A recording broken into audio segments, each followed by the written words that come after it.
Ukraine ராணுவத்திற்கு வெடிமருந்து தட்டுப்பாடு ஏற்பட்டுள்ளதனால் பாரிய பின்னடைவை சந்தித்து வருகின்றார்கள். இந்த சாதகமான சூழ்நிலையை பயன்படுத்தி உக்ரைன் ராணுவத்தினரின் முன்னரங்க இலைகள் மீதான தாக்குதலை ரஷ்யா தீவிரப்படுத்தியுள்ளது. கிழக்கு உக்ரைனில் உள்ள கிஸ்லிவ்கா மற்றும் டொனஸ்க் மாவட்டத்தில் உள்ள நோவோ கலினோ போன்ற இடங்களை கைப்பற்றியுள்ளதாக ரஷ்ய பாதுகாப்பு அமைச்சு அறிவித்துள்ளது.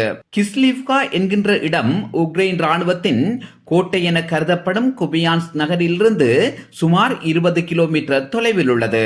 அதே நேரம் நோவோ கலினோவ் என்கின்ற இடம் ஆப்பிரிக்கா நகரின் வடக்கு புறமாக 10 கிலோமீட்டர் தொலைவில் உள்ளது. இங்கு மிக உன்னிப்பாக பார்க்க வேண்டியது யாதெனில், கடந்த மாதம் உக்ரைன் ராணுவத்தினர் ஆப்பிரிக்கா நகரம் உட்பட 3 இடங்களை இழந்திருந்தது. அப்போது உக்ரைன் ராணுவத்தின் தலைமை தளபதி ஜெனரல் ஒலெக்சாண்டர் சேர்கி கூறினார், தந்திரோபாயமான காய் நகர்த்தலுக்காக தாம் பின்வாங்கியதாக.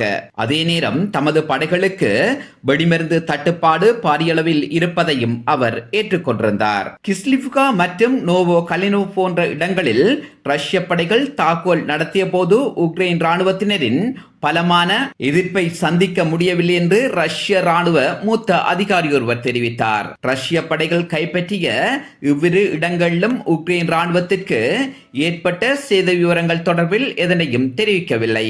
இந்த தாக்குதல் தொடர்பில் உக்ரைனிய ஊடகங்கள் மௌனம் காத்து வருகின்றன. மற்றும் நேற்று பிற்பகல் லெபனானில் உள்ள லெபனான் மக்களின் குடியேற்றங்களை குறிவைத்து இஸ்ரேல் ராணுவம் IDF விமான தாக்குதல் மற்றும் பீரங்கி தாக்குதல்களை நடத்தியதாக ஹெஸ்புல்லா இயக்கத்தின் ஆதரவு ஊடகங்கள் தகவல் வெளியிட்டுள்ளன. இருப்பினும் இஸ்ரேல் நடத்திய அந்த தாக்குதலில் லெபனானை சேர்ந்த பொதுமக்களுக்கு ஏற்பட்ட இழப்புகள் தொடர்பில் ஹெஸ்புல்லா இயக்கத்தினரோ அவர்கள் சார்ந்த ஊடகங்களோ இவ்வாறான தகவலையும் வெளியிடவில்லை. அதே நேரம் இஸ்ரேல் ராணுவத்தினரின் நிலைகள் மீது 7 தடவைகள் தாக்குதல் நடத்தியதாக ஹெஸ்புல்லா இயக்கம் சார்ந்த ஊடகங்கள் தகவல் வெளியிட்டுள்ளன. இஸ்ரேல் ராணுவம் நிலை கொண்டுள்ள கட்டடங்கள் மற்றும் அவர்களுடைய காவலர்கள் மீது தாக்குதல் நடத்தியதாக கூறும் ஹெஸ்புல்லா இயக்கம் அவர்களால் இஸ்ரேல் ராணுவத்திற்கு ஏற்பட்ட இழப்புகள் தொடர்பில் தகவல் வெளியிடாமைக்கான காரணத்தை நீங்களே புரிந்து கொள்ளுங்கள். சரி, லெபனான் மீதான இஸ்ரேல் ராணுவத்தின் நிலைப்பாடு என்னவென்று பார்ப்போமாயின், தெற்கு லெபனானில் உள்ள ஹெஸ்புல்லா இயக்கத்தின் ஆயுத கிடங்கு உள்ளிட்ட 20 இலக்குகளை குறிவைத்து இஸ்ரேல் ராணுவம் தாக்குதல் நடத்தியுள்ளது.